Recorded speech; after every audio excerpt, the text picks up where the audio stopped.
Hi, I'm Lauren Bregetzer, the audio professor, and in my last video, I mixed a song completely using Reason plugins. In this one, I master a song completely using Reason plugins inside the Reason software itself. Just kind of get that experience there. I was pleasantly surprised with how easy it was to do this. It was just a few extra steps of fumbling around on my end. But other than that, it's pretty straightforward, especially because they lay out these tools for you really well in the master section. So follow along. This is just going to be the highlights of me mastering in Reason, and check out my other videos after this to see me master with other plugin suites. Okay, so the first thing I'm going to do is I'm going to take this track and I'm going to drag it inside Reason. And this is a mastering procedure for just one song.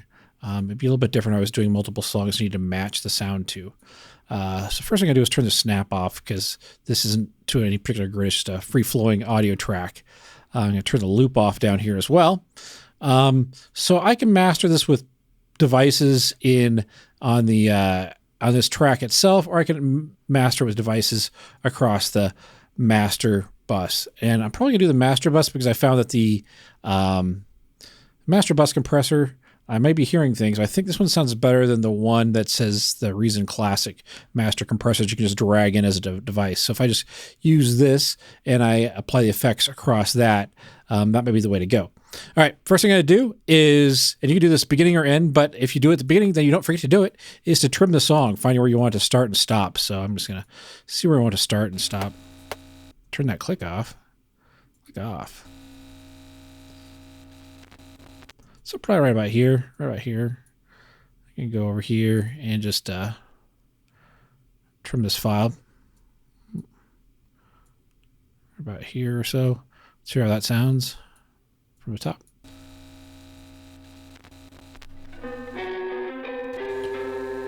All right, that sounds good. One thing I do is I'm going to put the tiniest of fades there. Reason being is I don't trust things to not like make pops and clicks with edit. So I just do the slightest fade. Perfect.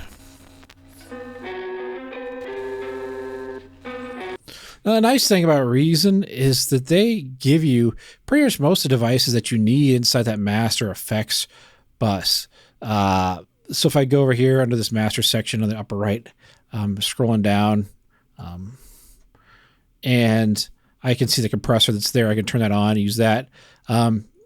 But also, if I open up these master inserts, I click on Edit Inserts, I have this master rack. It has most of the devices with a few changes that I'm going to use. But I like the EQ, the Imager. I'm probably not going to use that compressor because I'm going to be using that bus compressor. So the only downside is that the EQ is going to be after the compressors, but it's not that big of a deal. I'm not going to be doing drastic EQing, so it shouldn't really affect the compression that much. But other than that, I'm going to make an adjustment with the Stereo Imager. I'm actually going to use 2 Stereo Imagers. Reason being is I kind of want to like spread up the high frequencies, keep the mid ones intact, and mono the really low sub frequencies, 100 hertz and below. And so I'm going to need 2 of those since these are only 2 bands. I wish we had 3 bands, but hey. We have the tools, so let's use them. So let me find where those are. Effects. Scroll down to the MClass Stereo Imager. So I'm going to take that first one here, and this one already sets it to have some settings, which, not there, but this already has some settings, so I'm going to just kind of zero those out. So the first one, I'm going to set this crossover frequency to about 100-ish hertz. And I'm going to just pretty much 100% mono that. And I can solo it here. Use our bypass. Turn them on. Let's get into the actual song. So this stuff doesn't have any valuable stereo width. So it really tightens up the low end if you can actually just mono 100 hertz and below. And so I'm just going to use that top one to narrow that low band. And then I'm going to use this one to sort of widen the high frequencies, maybe about 3K or so. So let's just solo that high band. Turn it on. And widen that.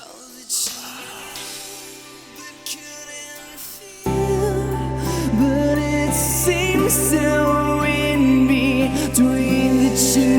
So with these two devices, I made one low one that monos everything 100 hertz and below, and I widened stuff, you know, above 3K-ish, and then everything in between is not widened at all. So I need to use 2 stereo imagers to do that.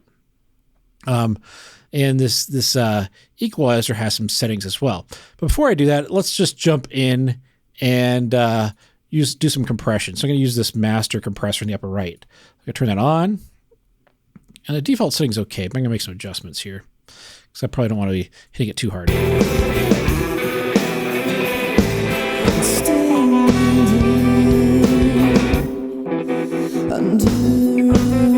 Looking for about 3 dB of gain reduction. Maybe change to the auto release. And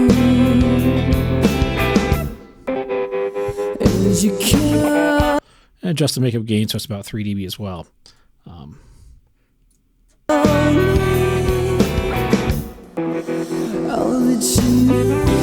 Yeah, that compressor's like the rug in the Big Lebowski where it really ties the room together.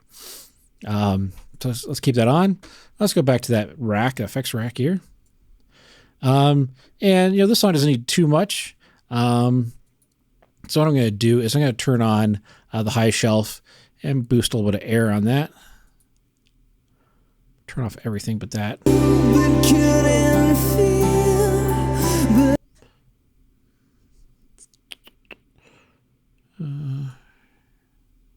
It seems so in between that you never see. Just a little bit goes a long way with this equalizer. It does sound good. I do like it.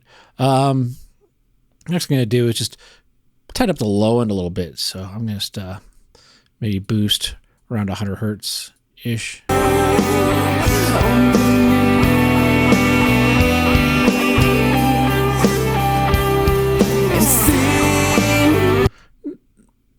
And I'm going to get rid of a little bit of edge in the vocals with this second parametric EQ. So I'm going to sweep that, boost the Q a little bit. Might be around 2.5 to 3.5 kilohertz.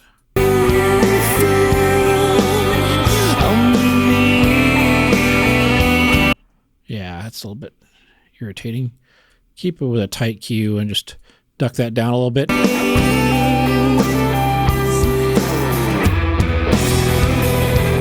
All right, so that sounds pretty good. Now, if I wanted a third band, I might grab another one of those MClass equalizers and just use this one to maybe pull out some mud if I wanted to, so I can, like 300 or 400 hertz, see if that needs it or not.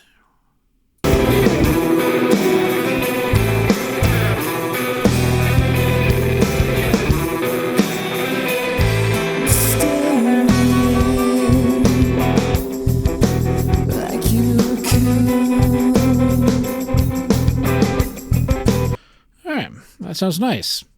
All right. So I got the EQ, I got the stereo imager, and of course I forgot to trim the end of the song. Little fade there. Let's hear how that sounds. Okay, do it so you don't forget. A little tighter.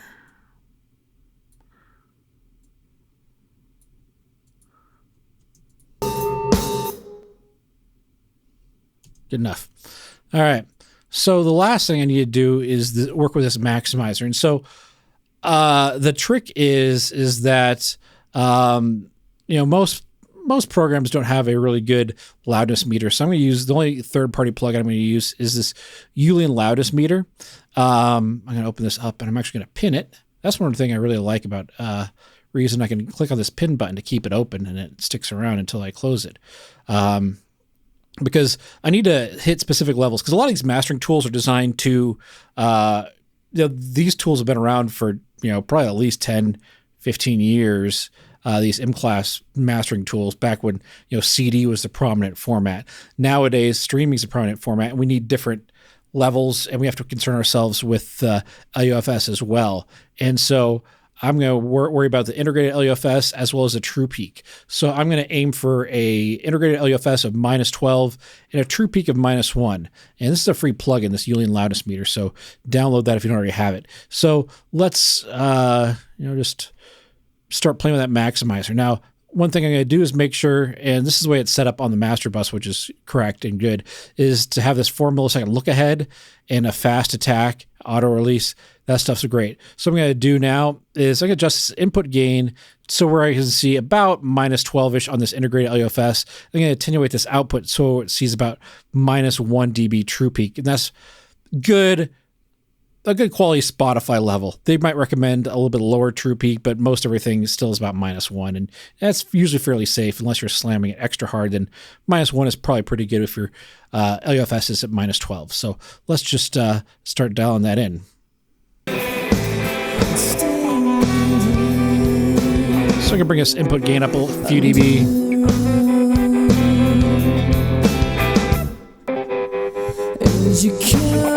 Let's go to the louder part of the song, you know, like the last half here.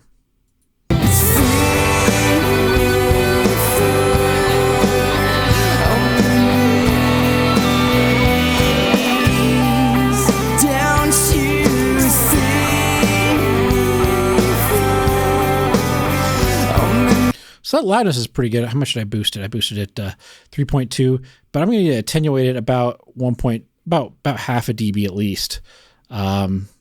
Actually 1.5 because this is 0.5. I need it to be -1. So let's bring this output down like -1.5. Oh, right off the bat. Reset it. Down to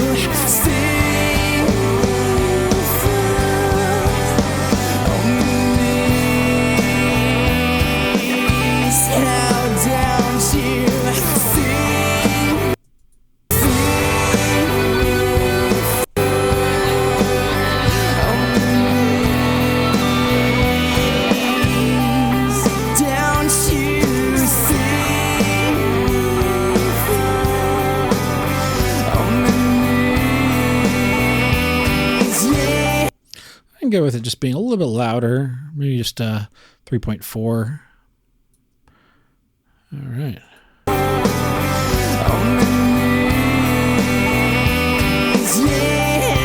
Down to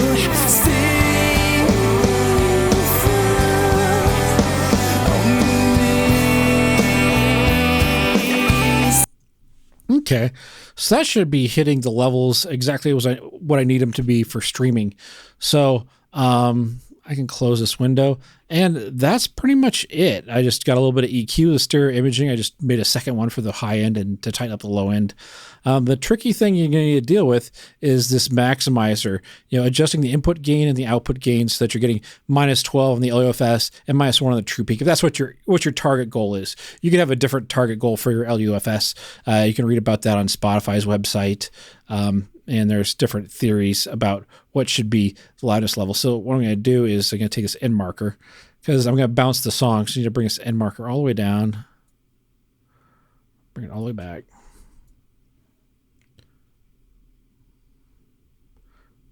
And get as close as possible to the end.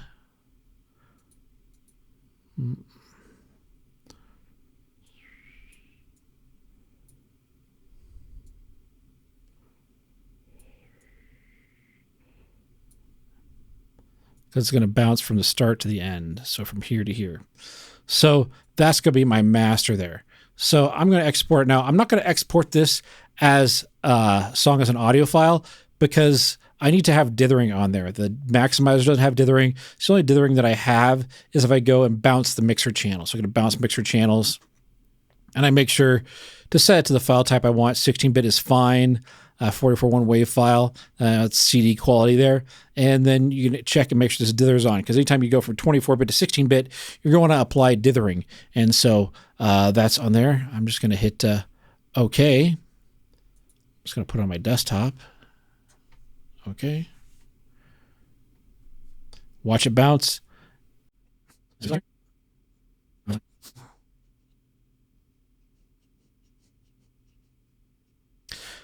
All right, so that's been exported. So the next thing I'm going to do is I'm going to drag it into a track and just to check it, make sure it sounds good. So let's go under here, back to my desktop. That's right here. I'm going to take this, and it labels a master section. Of course, you're going to relabel that, but I'm going to put it down here under add a track. Click on the plus sign. there. It adds that track. So I'm going to want to listen to it, but I want to make sure that I bypass the master compressor when I'm listening back. And I also bypass all those master inserts. Put those in bypass. Then mute the original track. So I'm only hearing that first track. Because you always want to listen. Make sure that your master's right. So let's check it out.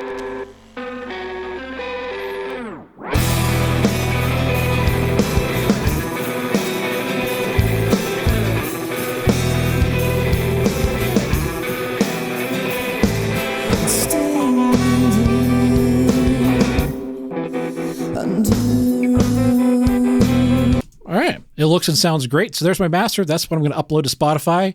So yeah, I'm pleasantly surprised how well it is, how easy it is to master inside of Reason here. A couple of things that I would like is if there was a bit of a True Peak limiter, so I wouldn't have to go back and forth between the Youlean Loudness Meter and the Maximizer. I wish that the Stereo Imager had more than 2 bands, but you can certainly work with those. And I also wish there was like a tape emulator. I experimented with the distortion tools here, and I didn't find anything that wasn't overbearing. There was nothing that was subtle, which is what I was looking for. But other than that, it was pretty straightforward and pretty easy.